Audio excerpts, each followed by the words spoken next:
وہ زرداری صاحب جو کہتے تھے کہ ہم نے شہباز شریف کو وزیر اعظم بنایا، یہ ہمارا وزیر اعظم ہے، رانا ثناء اللہ ہمارے وزیر داخلہ ہیں،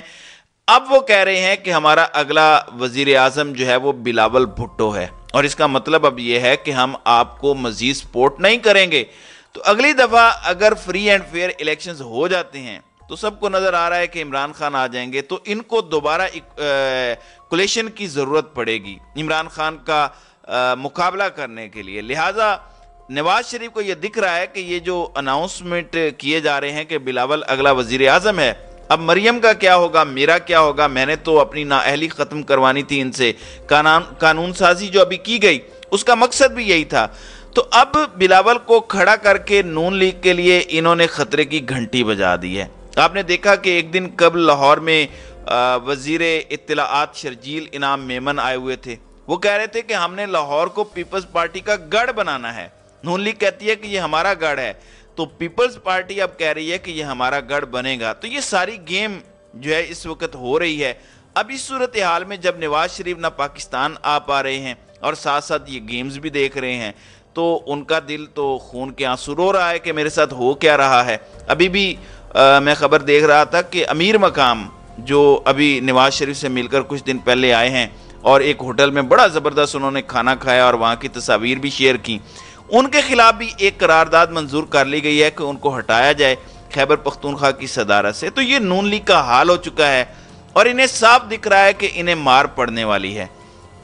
آصف زرداری نے بڑی چالاکی سے شہباز شریف کو 1 سال کے لیے وزیر اعظم بنایا، ساری گالیاں انہیں پڑی۔ وزارت خزانہ کی صورتحال یہ ہے کہ ابھی تک آئی ایم ایف سے ان کی ڈیل فائنلائز نہیں ہو پائی، اس میں بھی یہ جھوٹ پر جھوٹ بول رہے ہیں کہ ہم نے تمام شرائط پوری کر دی ہیں۔ اب تو آئی ایم ایف کہہ رہا ہے کہ بجٹ بھی ہمیں دکھائیں، اور پیسے ارینج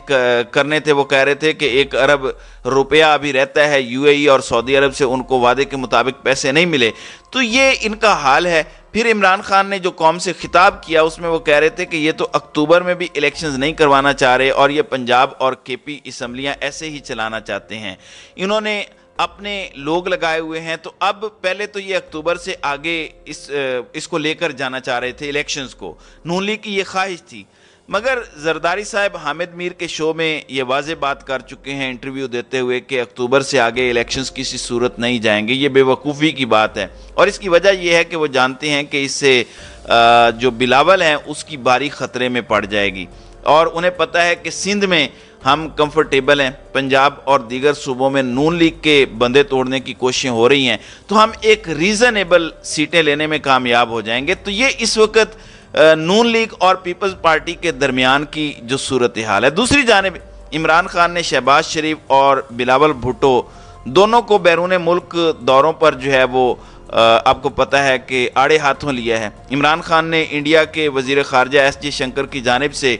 سفارتی آداب کی خلاف ورزی پر تبصرہ کرتے ہوئے کہا کہ میں انڈیا کے وزیر خارجہ سے کہنا چاہتا ہوں کہ آپ میں کوئی تہذیب نہیں ہے، ایک مہمان کو بلا کر ایسے ذلیل کرنا یہ انڈیا کے خلاف گیا ہے۔ میں انڈیا کا تکبر دیکھ رہا ہوں، لیکن یاد رکھیں یہ خدا کا قانون ہے کہ طاقتور ہمیشہ طاقتور نہیں رہتے اور کمزور ہمیشہ کمزور نہیں رہتے۔ پھر عمران خان نے یہ کہا کہ میں پوچھتا ہوں کہ وہ برطانیہ میں کیا کر رہا ہے، کیا آپ کے پاس اس کے لیے وقت ہے؟ کیا آپ نہیں جانتے کہ 2 روز قبل پارا چنار میں 6 فوجیوں کو شہید اور 7 اساتذہ کو گولی ماری گئی ہے؟ مہنگائی تاریخی سطح پر ہے، ایسے حالات میں آپ ملک چھوڑ کر وہاں برطانیہ کیسے جا سکتے ہیں؟ پھر عمران خان نے اپنا مطالبہ دہراتے ہوئے کہا کہ پاکستان اٹھے گا اور تحریک انصاف قانون کی حکمرانی قائم کرے گی اور ایک عظیم ملک بنائے گی، لیکن اس سے پہلے انتخابات کی ضرورت ہے۔ عمران خان نے کہا کہ قوم کے آگے بڑھنے کا وقت آ گیا ہے، اور یہ کہ اپنی جان کو لاحق خطرات کے باوجود وہ سڑکوں پر نکل رہے ہیں۔ تو یہ عمران خان کی جانب سے ایک rally chief justice of Pakistan کی حمایت میں نکالی گئی تھی، جس میں عمران خان نے شہباز شریف اور بلاول بھٹو دونوں کو آڑے ہاتھوں لیا۔ تو اس وقت جو گیم چل رہی ہے اس میں آصف علی زرداری ایک اچھے پلیئر کی طرح نون لیگ کے پیادوں کو برے طریقے سے پیٹ رہے ہیں، اور یہ دکھ رہا ہے کہ اگر الیکشنز جلد ہو جاتے ہیں اور جو ہے وہ اکتوبر سے پہلے ہو جاتے ہیں تو یقیناً